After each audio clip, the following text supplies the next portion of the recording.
Hello అండి. అందరికీ నమస్తే. ఇంట్లో కొంచెమే దోసపిండి ఉన్నప్పుడు పునుగులు ఎలా వేయాలో చూసేద్దాం.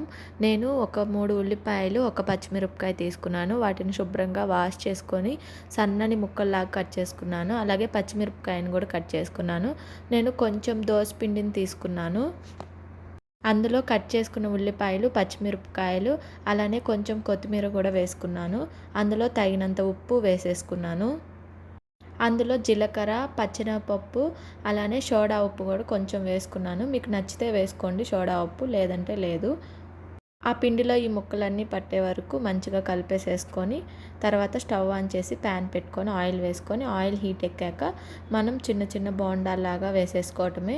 ఈ బోండాలు మనం మీడియం ఫ్లేమ్లో పెట్టి మాత్రమే కాల్చుకోవాలి. లేదంటే లోపల ఉడకక ఎక్కువ హైలో పెట్టినప్పుడు ఉడకకుండా అట్లా పచ్చి పచ్చిగా ఉంటాయి. మీడియంలో పెట్టుకొని ఎర్రగా వచ్చేంత వరకు కాల్చేసుకోవడమే. కాంబినేషన్కి మనం టమాటా చట్నీ అయినా శనగపప్పు చట్నీ అయినా చాలా బాగుంటుంది. మీకు కూడా నచ్చితే ఒకసారి ట్రై చేయండి. మీకు కనుక మా వీడియోస్ నచ్చితే లైక్ చేయండి, షేర్ చేయండి, సబ్స్క్రైబ్ చేయండి. అంతే ఈ వీడియో. Bye bye.